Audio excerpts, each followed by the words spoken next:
천수천안 관세음보살님께서 모든 중생들을 보살펴 주시듯이 저희들 또한 살아있는 모든 것 위에 행복이 있고 평화가 있고 안락이 있게 하겠습니다.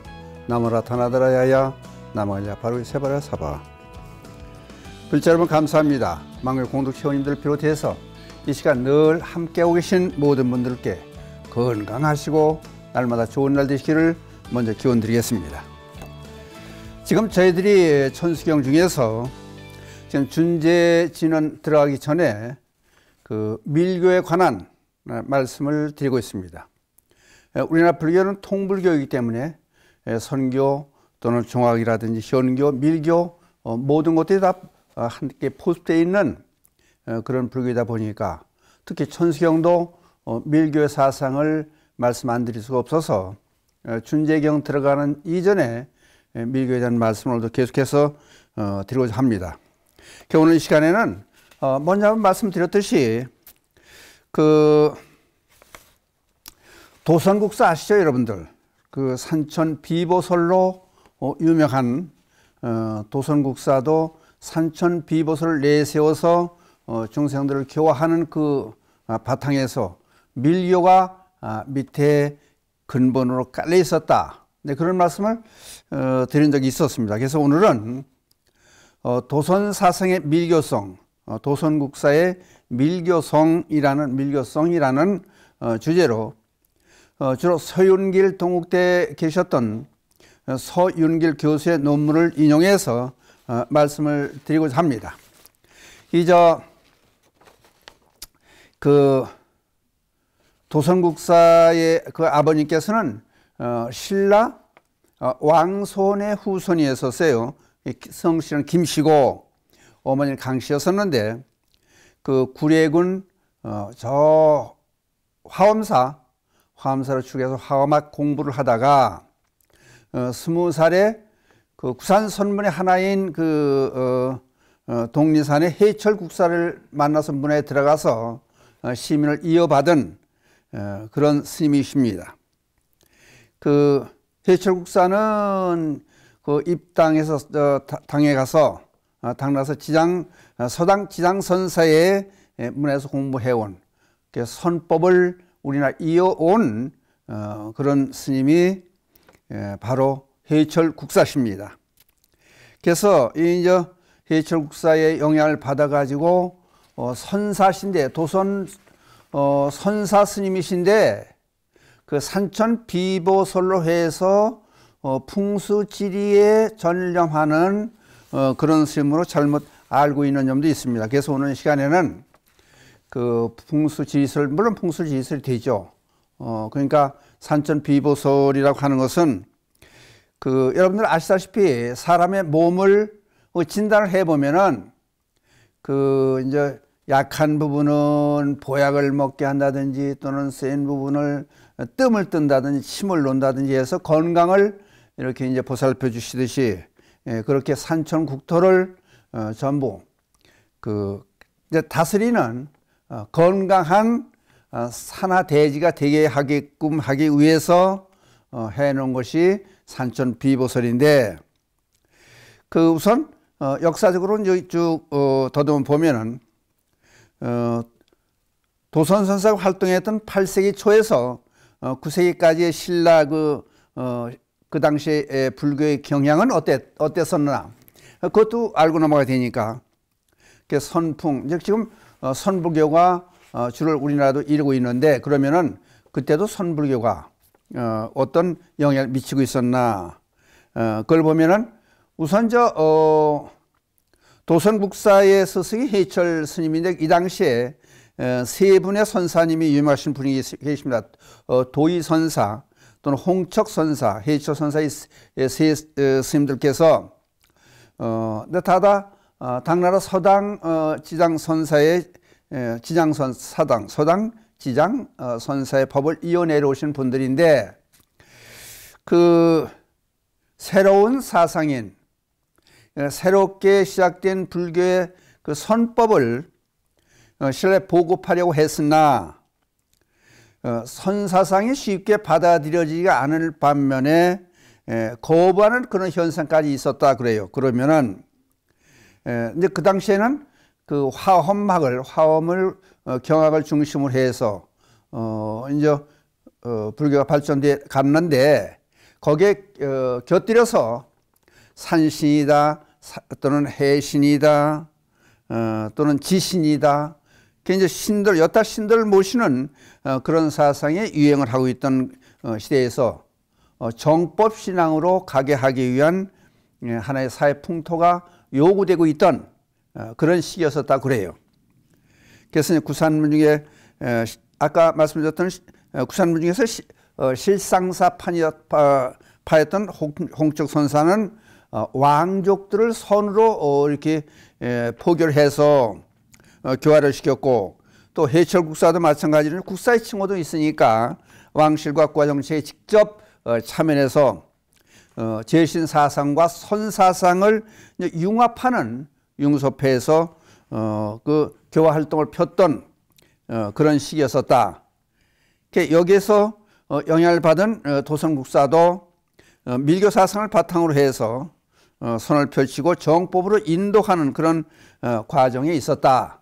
요거를 먼저 우리가 이제 짚고 넘어가야 돼요. 왜냐하면은 전수경안에도 뭐 느닷없이 왜 밀교 사상을 들고 나오느냐 그런 얘기가 될 것 같으니까 미리 이런 전제를 깔고 그리고 오늘 시간을 진행을 하고 있는 겁니다. 우선 도선 선사께서 그 이제 해양산 백계산 해양현 백계산의 옥련산에 머물러 계시다가 35살 때 신라제 49대 헌강왕 때 국사가 됐다고 그런 기록이 나옵니다. 그래서 이제 나라를 다스리는 법이라든지 백성 사랑하는 도와 진리를 찾는 방법과 그런 덕으로 해서 정치 이념으로 삼게 하는 또 인연법을 강조하는 그렇게 가르침을 왕에게 주어가지고 선종을 베풀게 했다. 그것이 이제 도선 선사의 그런 국사의 업적이었다고 봅니다. 지리산 그 구령이라는 곳에서 작은 안자를 짓고 머물러 있는데 한 신인이 나타났다고 그래요. 근데 이제 보통 사람하고는 틀리다고 보니까 신인이란 표현을 했겠죠. 이제 이 도선국사 선사를 만나 뵙고 이런 얘기를 해요. 제가 조그마한 술법을 하나 알고 있습니다. 근데 이것을 이제 불교를 펴는데 하나의 방편으로서 상당히 도움이 되실 것 같으니 후일 남해에서 만나시면은 제가 가르쳐 드리겠습니다 하는 약속을 해요. 그러니까 이런 술법이라는 것이 그냥 잡술이 아니고 모두 대보살들이 중생 교화하고 세상을 구제하는데 큰 방편이 될 것입니다. 그래서 약속을 해놓고 그냥 순식간에 호련이 사라져 버렸다고 그래요. 그냥 보통 사람이 아니죠.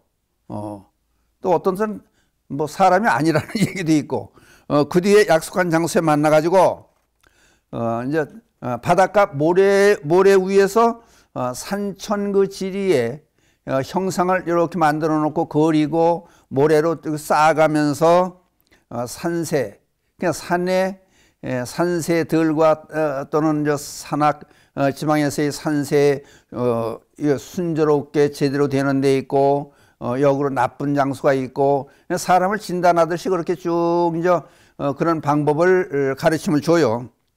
풍수질의 비결을 소상에 가르쳐 주는 그런 과정을 거칩니다. 그래서 이제 여기에서 그걸 배우고 나서 더욱 연구를 계속해서 옥룡자 예결이라고 하는 책을 써내요. 근데 그 배웠던 자리가 이제 모래사자를 써서 모래사 섬도자를 써요. 그래서 사도촌 그냥 지금도 고려 화암사 밑에 마을 그런 사도촌이라는 마을이 있다고 그래요. 그래서 그때 그 당시 이제 이 도선 선사가 이제 그 산천 경계를 쭉 보고 예언을 하기를 개성 송악산 만월대 밑에는 왕시에 500년 도읍지가 들었을 것이다. 왕건이 고려를 창업한다는 그런 예견을 했고 또는 한양 북악산 밑에는 이 씨가 500년 동안 도읍할 것이다.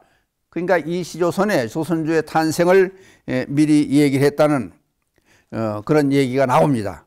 그리고 자신이 도성국수가 열반한 후에 20년 후에 왕건이라는 사람이 왕에 오를 것이라 생각하고 거기에 이제 그 아버지 왕건의 아버지 왕융에게 유서를 보냈다는 그런 기록까지 나와요. 그렇다 보면은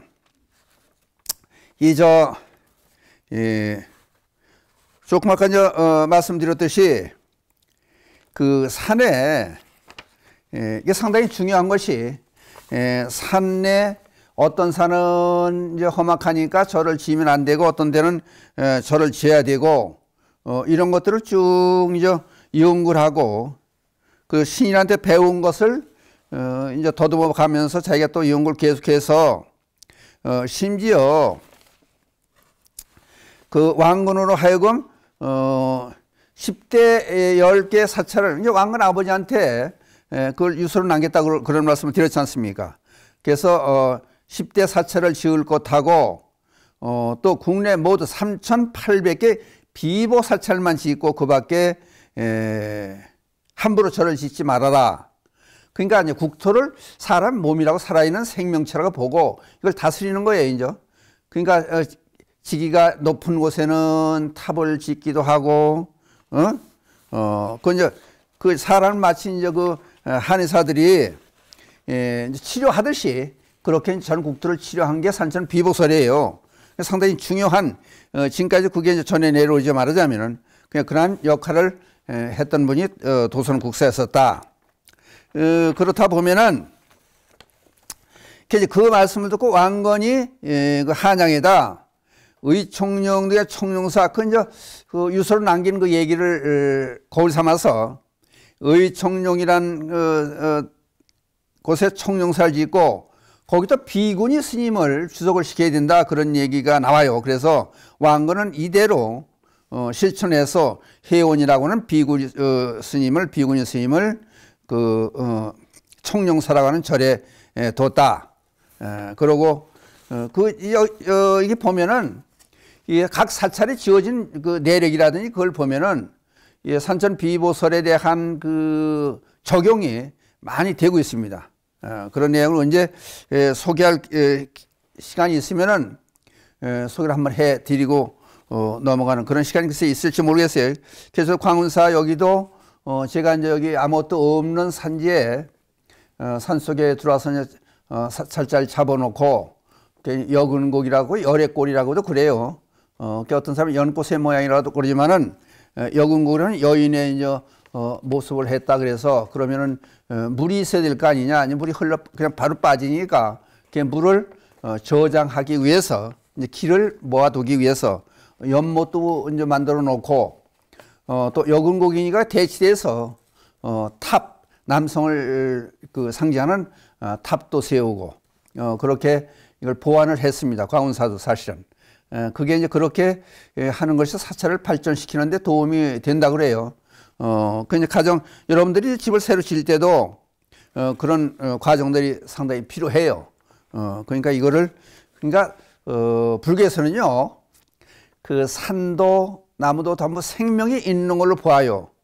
그래서 이제 여러분들이 하는 사업체라든지, 거기 식당이라든지 또는 가게라든지 이것도 그 생명체로 보면은 그게 이제 보일 때가 있어요, 사실은. 그대로 이렇게 이제 갖고서 시설을 보완해서 하면은 장사 잘 되는 그런 경우도 있습니다. 그래서 저도 그런 것을 가끔 적용을 전문가 입장은 못 되지만은 제 나름대로 체득한 게 있어 가지고 그런 것을 적용을 해서 신도들 집에 가서 가정법회를 보면서 또는 이제 상업하는 사람들, 가게 장사하는 사람들은 보완할 것 또는 이제 치울 것, 정리할 것 그런 것들을 이렇게 이제 다듬어서 하게끔 말씀을 드릴 때가 있습니다. 그러면 그대로 하면 또 사업이 잘 될 때가 많아요. 그러니까 이걸 무시할 수 없는 것이 아까 말씀드렸듯이 그 이제 불교를 이제 그 산천 비보설에 등장한 그 연유에서 처음에 말씀을 드렸지만은 이것이 무슨 미신이 아니고 과학적으로 이걸 이제 연구해서 만들어낸 거니까 불교의 정법을 이어나가는데 상당히 도움이 되는 그런 방편이었었다. 아니 그런 것이 밀고에서 영향을 받아서 이렇게 이제 시행을 했다.